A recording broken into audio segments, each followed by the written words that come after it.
प्रेरणास्पद कथा YouTube channel पर मैं धनंजय जैन आप सभी का हार्दिक अभिवादन करता हूँ। दोस्तों, पुण्यपुर नगरी में राजा वल्लभ राज्य करते थे। राजा में समस्त गुण थे, पर एक अवगुण था, और वो ये था कि वे राज्य कोष को बिना कुछ सोचे समझे मुक्त हस्त से लुटाते रहते थे। ये बात मंत्री जी को अच्छी नहीं लगती थी, क्योंकि मंत्री का एक अपना कर्तव्य होता है। उनके देखते हुए यदि कुछ अन्याय हो रहा है, गलत हो रहा है, राज्य की सुख सुविधा के अनुकूल नहीं हो रहा है, जिसमें राज्य की हानि है, प्रजा का नुकसान है, ऐसा कार्य वे कदापि नहीं होने देंगे। वे अच्छे सलाहकार भी होते हैं और मुंह पर राजा को बोलने के लिए भी नहीं चूकते। वे ही सच्चे मंत्री होते हैं। और यही बात थी कि मंत्री वारंवार महाराज वल्लभ को टोकते थे, रोकते थे। एक दिन एक सितार बजाने वाले राज्य दरबार के अंदर आए। सितार वादक ने सचमुच में इतनी सुंदर सितार बजाई कि मंत्रमुग्ध हो गए सभी। बस राजा को देरी किस बात की थी, घोषणा कर दी कि जाओ, राजकोष से इस सितार बजाने वाले के सितार को स्वर्ण मुद्राओं से भर दो। महाराज की जय जयकार करते हुए सितार वादक वहां से निकल गए। आए दिन ऐसा कुछ ना कुछ होता था।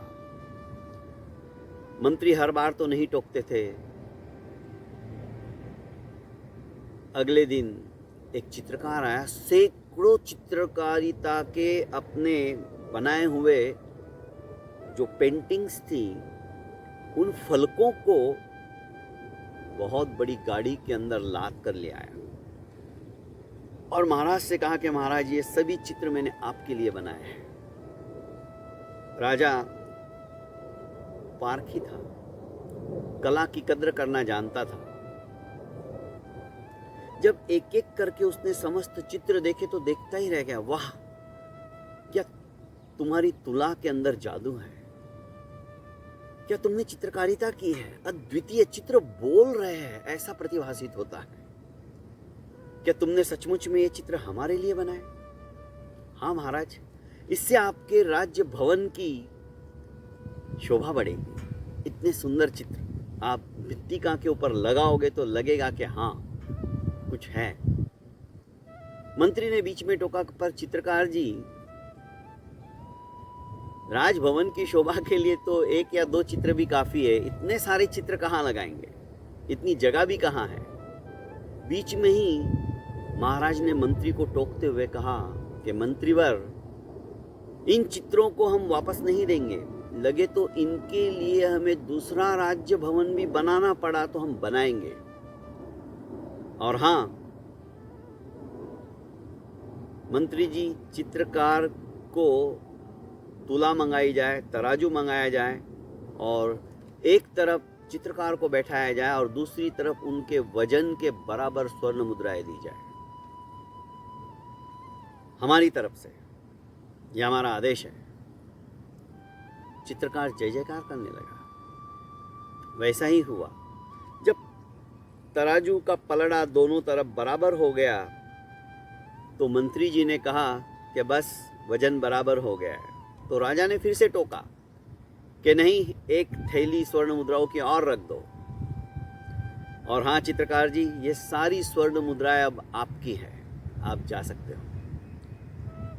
महाराज वल्लभ की जय, महाराज वल्लभ की जय, जय घोष का नाद गूंजता रहा और चित्रकार खुशी खुशी वहां से विदा हो गया।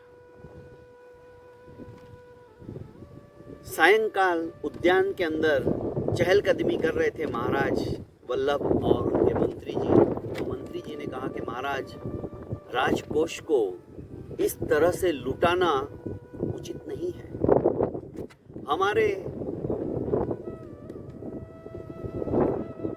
घोड़ों की कोई कमी नहीं है, हाथियों की कोई कमी नहीं है, पर कल आपने और 10 हाथी खरीद लिए। घूमते घूमते उद्यान के बाहर चले गए थे, उस दिशा में नदी भी थी और मंत्री जी अपनी बात बताए जा रहे थे। आपने कल 10 हाथी खरीदे, आपको पता है एक हाथी का एक दिन का खर्चा कितना होता है। इतने में उनकी नजर एक सुंदर जगह पर पड़ी, वहां पर शुद्ध हवा आ रही थी। तो उन्होंने सेनापति से कहा, राजा ने, वल्लभ ने, कि सेनापति जी देखो ये जगह कितनी अच्छी है, हम यहाँ पर अपना एक भवन बनाएंगे। कितनी सुंदर हवा आ रही है, प्राकृतिक छटा देखते ही बनती है। मंत्री ने बीच में कहा कि महाराज यहाँ पर कोई आवश्यकता नहीं है राजमहल बनाने की, हमारे पास ऑलरेडी है इतना सब कुछ, और अपने सुख के लिए, अपनी सुविधा के लिए, अपने मनोरंजन के लिए, प्रजा के हित में ये सब कुछ नहीं है। और वो सारा पैसा जो हमारे राजकोष में है वो प्रजा के हित के लिए रखा जाता है। आप इस तरह से अपने मौज के लिए, अपने शौक के लिए व्यय करते रहोगे तो एक दिन राज्य का खजाना समाप्त हो जाएगा। ये ठीक नहीं है।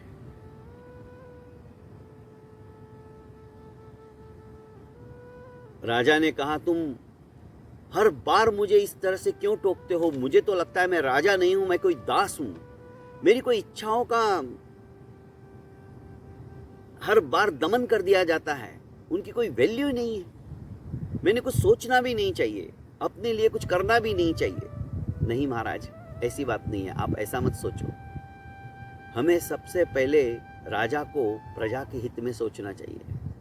प्रजा का हित होगा तो अपने आप हमारा हित होता है। पर आप हर बार कुछ ना कुछ ऐसी बात करते हो कि मुझे मजबूरन कुछ बोलना पड़ता है। आप मेरी बात को अन्यथा मत लिया करो। मैं जो कुछ वस्तु स्थिति है, जो कुछ तथ्य है, जो राज्य के लिए सही है, क्योंकि आपका सम्मान करना मेरा परम कर्तव्य है। इसका मतलब मैं आपको कुछ कहता हूं तो मैं आपका अपमान करता हूं या मुझे आपकी सारी बातें अच्छी नहीं लगती, ऐसा नहीं है। पहले हमें प्रजा के बारे में सोचना चाहिए, और एक मंत्री होने के नाते मुझे अधिकार है, मेरा कर्तव्य है कि मैं आपको समझाऊं, आपको कुछ बताऊं। राजा ने मंत्री से उस दिन कुछ नहीं कहा। मंत्री घर पर आ गए, पर मंत्री को रात को नींद नहीं आ रही थी। उनकी पत्नी ने कहा, क्या बात है, आज फिर कुछ हुआ क्या? समझ में नहीं आ रहा है। मेरे जीते जी, मेरे मंत्री पद पर अधिष्ठित होते हुए यदि मैंने सब रोका नहीं तो अनर्थ हो जाएगा, राजकोष एक दिन समाप्त हो जाएगा। क्या किया जाए, कुछ भी समझ में नहीं आ रहा है। मन तो कर रहा है कि मैं राज्यभार से मुक्त हो जाऊं, इस्तीफा दे दूं, आज की भाषा में। पत्नी ने कहा, इतनी जल्दबाजी मत करो, एक काम करो, हम 8-10 दिन के लिए तीर्थ यात्रा के लिए निकल जाते हैं, आपका भी थोड़ा टेंशन कम हो जाएगा। हाँ, तुम ठीक कहती हो। और मंत्री अपनी पत्नी के साथ में और 3-4 सेवकों के साथ में तीर्थ यात्रा के लिए निकल गए, तीर्थाटन के लिए निकल गए। जैसे ही नगर के बाहर वे पहुंचे, नगर की सीमा उन्होंने लांघ दी, तो उनकी धर्मपत्नी बोली कि जल्दी चलो, सूर्य अस्त होने वाला है, और सूर्य अस्त के पहले पहले हम यदि कहीं अच्छी जगह पहुंच गए तो हमारी यात्रा थोड़ी सुखद हो जाएगी। नहीं तो अभी तक जंगल की ही यात्रा हम कर रहे हैं। जंगल के जानवर होते हैं, पशु पक्षी होते हैं, हिंसक जानवर भी होते हैं। उसने कहा, अभी तो समय है, हम कुछ खा लेते हैं। और नदी के किनारे भोजन ग्रहण करने के लिए मंत्री जी अपनी पत्नी के साथ और सेवकों के साथ में बैठ गए। नदी का निर्मल जल, शुद्ध जल प्रवाहित हो रहा था। आधा भोजन ही हुआ होगा कि नदी में से एक छोटे से पहाड़ का टीला सा निकला और उसके ऊपर एक बहुत सुंदर कन्या बांसुरी बजा रही थी। उसकी बांसुरी इतनी सुमधुर थी कि कर्णरंध्र तृप्त हो जाते थे। हतप्रभ होकर देखते रह गए, निर्निमेष दृष्टि से उस सुंदर कन्या को देखते रहे। मंत्री ने कहा, अभी तो हम आए तब नदी में कुछ भी नहीं था ऐसा, ये अचानक पहाड़ी कैसे आ गई और उसके ऊपर ये सुंदरी कौन आ गई? ये कुछ ना कुछ जगह जादुई सी दिख रही है और इसके बारे में राजा को बताना बहुत जरूरी है, क्योंकि हमारी नगर की सीमा समाप्त होते ही ये सब कुछ हो रहा है। राजा को बताना बहुत आवश्यक है। पत्नी ने कहा कि हम जब तीर्थ यात्रा से वापस लौट आएंगे तब बता देना। उन्होंने कहा, नहीं, ये मेरा परम कर्तव्य है। ऐसी कुछ घटना घटित होती है तो राजा को मालूम होना ही चाहिए। और दोस्तों, तीर्थ यात्रा करने के बजाय मंत्री फिर से अपने राजभवन की तरफ चल पड़े और उन्होंने राजा को समस्त स्थिति से अवगत कराया। राजा ने कहा, ऐसी सुंदरी को तो मुझे देखना चाहिए, मैं जरूर जाऊंगा, पर महाराज आप सैनिक लेके ही जाइए, बिना सेना के आप मत जाइए। एक तो हमारी राज्य की सीमा नहीं है, सीमा खत्म हो चुकी है और उसके बाद में है ये सब कुछ। मुझे तो लग रहा है कुछ जादुई टापू हो, आप थोड़ा संभल कर, आप निश्चिंत रहिए। कन्या है और वो भी बांसुरी बजा रही है, भला वहां पे सेना की क्या जरूरत है, मैं अकेला जाऊंगा, एकाकी जाऊंगा। और राजा निकल पड़ते हैं। मंत्री को फिर से चिंता होने लगती है। राजा वहां पर पहुंच जाते हैं, देखते हो नदी, और उनके देखते देखते ही फिर से उस नदी में से एक पत्थर की शिला सी, पहाड़ सा निकलता है और उसके ऊपर वो कन्या सुमधुर धुन के अंदर बांसुरी बजा रही थी। राजा वल्लभ देखते ही रह जाते हैं। वे नदी में डुबकी मारते हैं और तैरते तैरते उसके पास पहुंच जाते हैं। लड़की की तंद्रा टूटती है क्योंकि उसकी आंखें बंद थी और बजा रही थी। अचानक घबराकर उस लड़की ने कहा, तुम कौन हो? आ गए क्या मुझे मारने के लिए? तुम राक्षसी हो ना? वल्लभ ने कहा, मैं राक्षस? तुम कैसी बात कर रही हो? अरे मैं तो राजा वल्लभ हूं। नहीं नहीं, तुम झूठ बोलते हो, तुम राक्षस हो, आज तुम मुझे मारने के लिए आए हो। राजा वल्लभ ने कहा, तुम कौन हो और इस तरह से क्यों पहेलियां बुझा रही हो? मुझे अपना परिचय दो, मैं राक्षस नहीं हूं। इस लड़की ने कहा कि मैं गंधर्व राजा की पुत्री हूं और मेरे पिताश्री मेरा विवाह एक ऐसे व्यक्ति से कराना चाहते थे जिसे मैं बिल्कुल भी पसंद नहीं करती। फलस्वरूप जब मैंने पिता को मना किया तो उन्होंने गुस्से में आकर इस जादुई टापू पर, जादुई द्वीप पर मुझे भेज दिया। ये जादुई द्वीप राक्षस का है। ये राक्षस इतना भयंकर है कि आए दिन हमारे गंधर्व राज्य के ऊपर आक्रमण करता है। इससे सभी भयभीत है। आखिर इससे छुटकारा पाने के लिए मेरे पिताजी ने इसे वचन दिया है कि प्रति सप्ताह तुम्हें अन्न, वस्त्र, खाद्यान्न, सब कुछ सामग्री भेजी जाएगी। और आज उन्होंने गुस्से में आकर मुझे भेज दिया है और आज रात को ही ये राक्षस आने वाला है और मुझे खाने वाला है। तो तुम्हारे पिता ने गुस्से में आकर राक्षस का आहार बना दिया। मैं तो अपने मृत्यु का आशा छोड़ चुकी हूँ, मुझे मरना ही है। तो मेरी सुंदर बांसुरी, इसी से मैं प्यार करती हूँ, तो मैं इसको बजा रही थी और आप आ गए। तुम घबराओ नहीं। नहीं नहीं, मैं तो नहीं घबराती, पर आप यहाँ से चले जाओ। यदि राक्षस आया तो तुम्हें भी खा लेगा। उसने कहा, यदि मेरे में थोड़ा सा भी पुरुषार्थ है, थोड़ी सी भी स्त्री के प्रति श्रद्धा है, उसकी रक्षा करने की भावना है, और यदि मैं क्षत्रिय हूं तो मैं यहां से ऐसे नहीं जाऊंगा। उस राक्षस का वध मैं करूंगा। राजा वल्लभ माने नहीं और इस बीच अट्टहास करता हुआ, जोरों से हंसता हुआ ये राक्षस आ गया। राक्षस के आते ही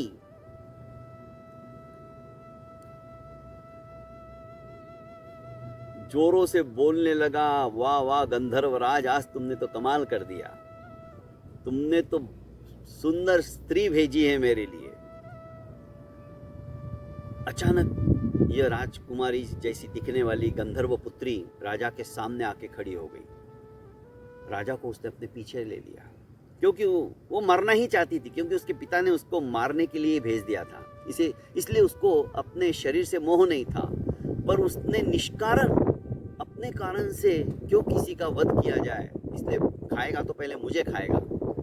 पर राक्षस ने देख लिया, अच्छा तो तुझे भी भेजा है, हाँ मुझे भी भेजा है, पर ले मुझे क्यों भेजा है। इसने तीर निकाला और कमान पे चढ़ा दिया और जोरदार वो तीर मार दिया, उसके सीने में घुस गया। थोड़ी देर के लिए छटपटाता है और मूर्छित होकर गिर जाता है। अब दोस्तों, उसको लेकर, गंधर्व कन्या को लेकर नदी में से चलते हुए वे किनारे पर आते हैं, और जैसे ही किनारे पर आते हैं इसकी मूर्छा टूटती है राक्षस की, और जोर से अट्टहास करते हुए, हंसते हुए वो इसके सामने आ जाते हैं इसको मारने के लिए। दोनों के अंदर घमासान युद्ध होता है, पर ये अपना तीर कमान भी नदी में उतरने के बाद वहीं पे टीले पे छोड़ देता है, तो लाता नहीं है, निहत्था रहता है राजा। फिर भी राजा पराक्रमी था। मैंने कहा ना आपको शुरुआत में ही कि राजा में सिर्फ एक ही ऐप था, वो मुक्त हस्त से अपने राजकोष को लुटाता रहता था, बस यही कमी थी और कोई कमी नहीं थी। राजा मल्ल युद्ध करने लग जाता है उससे, पर भला राक्षस के सामने राजा की ताकत का, राक्षस इतना बड़ा विशाल, और राजा उसके सामने बहुत छोटे से नजर आते थे, वो हाथ में भी उठा सकता था। फिर भी राजा ने अपना पुरुषार्थ और अपना पराक्रम और अपनी वीरता नहीं छोड़ी। उन्होंने कोहनी से इतनी जोर से राक्षस के वक्षस्थल पे मारी, राक्षस नीचे औंधा गिर गया। पर जैसे ही जहां पर वो गिरा था वहां पे देखा तो एक बड़ा पत्थर राक्षस को हाथ में लगा। उसने उठाया वो पत्थर, वापस खड़ा हुआ और राजा वल्लभ को मारने के लिए इस तरह से उठा के रखा। ये फिर से आई और वल्लभ के सीने से चिपक गई, वल्लभ को छुपाने लगी गंधर्व कन्या। इस बीच जैसे ये पत्थर फेंकने वाले थे, सामने से सैकड़ों तीर एक साथ उस राक्षस के वक्षस्थल को चीर कर रख दिया। इतने तीर आए, इतने तीर चले, राजा वल्लभ भी देखते रह गए, तीर कौन मार रहा है, कौन इस राक्षस को घायल कर रहा है, और राक्षस धड़ाम से नीचे गिर गया। इतने में मंत्री जी आ गए और कहा कि महाराज आप सुरक्षित हो ना, आपको लगी तो नहीं। पर मंत्री जी तुम यहाँ, और इस राक्षस को किसने मारा, इसको इतने सारे तीर किसने चलाए? मंत्री जी ने कहा हमारी सेना ने चलाए। राजा को एक एक बात याद आने लगी, महाराज इस तरह से आप राज्य कोष को समाप्त मत कीजिए, प्रजा के लिए होता है। महाराज आप एकाकी मत जाइए, सैनिक साथ में लेके जाइए। एक एक बात राजा वल्लभ को मंत्री जी की याद आने लगी। खैर उन्होंने तुरंत दिमाग को झटका दिया और मंत्री जी से परिचय कराते हुए कहा कि ये गंधर्व कन्या है और भावी महारानी, ये हमारी रानी बनेगी, हम इसके साथ में विवाह करेंगे। कन्या भी खुश हो गई। उसने कहा अब मैं हंसते हंसते मेरा समस्त जीवन तुम्हारे साथ व्यतीत करूंगी, क्योंकि मेरे पिता ने तुम मारने के लिए ही भेज दिया था। तुम्हारे जैसे शूरवीर के साथ विवाह करके मुझे बहुत अच्छा लगेगा। राजा राज दरबार में पहुंचते ही राजा ने घोषणा कराई, आज से ही हमारे विवाह की तैयारियां की जाए और ये तैयारियां 1 महीने तक चलती रहे। 1 महीने के पश्चात पूनम के दिन हमारा विवाह होगा। पूरी नगरी को, पूरे राज्य को दुल्हन की तरह सजाया जाए और समस्त कलाकारों को आमंत्रित किया जाए, जिसमें गायक हो, नर्तक हो, एक भी कलाकार, चित्रकार हो, ऐसा नहीं होना चाहिए जो कि छूट जाए। मनोरंजन का प्रत्येक साधन हमारे उस नगरी के अंदर 1 महीने तक किया जाए और उन सबको मुंह मांगा इनाम दिया जाए। ये जैसे जैसे घोषणा करते जा रहे थे, वैसे वैसे मंत्री जी के हृदय पे आघात पहुंच रहा था। राजकोष के भंडार खोल दिए जाए, निकटवर्ती राजा, महाराजा और राजकुमारों को आमंत्रण देने के लिए कल ही दूतों को भेज दिया जाए और उनके रुकने की व्यवस्था, उनके ठहरने की व्यवस्था, उनके आनंद करने के लिए जो जो सामग्री चाहिए, उसके लिए कोई भी कमतरता नहीं होनी चाहिए। इस तरह की घोषणा जैसे जैसे होती गई और मंत्री जी के हृदय को आघात पहुंचता गया और मंत्री जी के प्राण पखेरु वहीं पर उड़ गए। अचानक मंत्री जी के पीछे ही उनकी पत्नी खड़ी थी, उसकी चित्कार जोर से निकल गई, चीख निकल गई, क्योंकि मंत्री जी सिंहासन के ऊपर ही लुढ़क गए थे। राजा ने भी देखा कि मंत्री जी तो गए। राजवैद्य आए, उन्होंने नब्ज देखी, सचमुच में मंत्री जी समाप्त हो चुके थे। अब वेताल ने सम्राट विक्रमादित्य से पूछा कि विक्रम, क्या राजा के विवाह से मंत्री को खुशी नहीं थी? राजा का तो स्वभाव था राज्य कोष को लुटाने का। मंत्री ने क्यों अपने प्राणों का विसर्जन कर दिया? यदि तुम जानते हो तो बताओ। विक्रमादित्य बोले कि वेताल, जो चीज मंत्री अपने जीते जी नहीं समझा सका, वो मरने के बाद उसने समझा दिया। क्योंकि राजा के प्राण मंत्री ने ही बचाए। राजा तो एकाकी ही निकल पड़ा था और राजा को वो सब कुछ याद आने लगा था कि सचमुच में मंत्री जी ने कहा था सेना लेके जाओ। फिर मंत्री जी ने हर बार उन्हें टोका था, राज्य कोष सिर्फ और सिर्फ प्रजा के हित के लिए होना चाहिए। अपने खुद के मौज शौक और अपनी अल्हड़ता के लिए उस राज खजाने को व्यर्थ में व्यय नहीं करना चाहिए। राजकोष अपना नहीं है, वो प्रजा का होता है। ये सब बातें राजा को अब याद आने लगी और राजा ने एकदम साधारण रीति से अपना विवाह कर लिया। विक्रम, तुमने जो कुछ कहा ना, बहुत सही कहा, ऐसा ही हुआ। क्योंकि आगे की बात तो मैंने तुम्हें बताई नहीं। राजा ने बहुत सिंपल तरीके से विवाह किया था और प्रजा से माफी मांगी और कहा कि मुझे माफ करना, जो मैंने घोषणा की थी 1 महीने तक मनोरंजन होगा, दुल्हन की तरह नगरी को सजाया जाए, मैं अपने वचनों पर कायम नहीं रह पाया। क्योंकि मंत्री जी ने जो सबक जीते जी मुझे नहीं सिखाया, मरने के बाद सिखा दिया। और आज से ये राजकोष जो भी है वो सभी प्रजा के हित के लिए ही होगा। मेरे खुद के व्यक्तिगत सुख और सुविधा के लिए राजकोष नहीं रहेगा। पर विक्रम मान गया, तू सचमुच में बहुत बुद्धिमान है रे। तूने किस तरह से राजा की बात, राजा की जगह होकर जैसे मानो कोई कह रहा हो, उस तरह से कह डाली। दोस्तों, आगे विक्रमादित्य को वेताल फिर से नई कहानी कौन सी सुनाएगा। 16 कहानियां हो गई है और राजा का वही उपक्रम चल रहा है। कहानी सुनाते ही राजा बोलता है और वेताल उड़कर चला जाता है उसी पेड़ पर लटकने के लिए। अब 17वीं कहानी क्या सुनाएगा और कैसे रोकेगा उस योगी के पास जाने के लिए, ये तो सुनने के बाद ही पता चलेगा दोस्तों। पर हाँ, अभी तक आपने मेरे इस चैनल को लाइक एवं सब्सक्राइब नहीं किया है तो कर लीजिए और ज़्यादा से ज़्यादा इसे शेयर कीजिए। प्रणाम।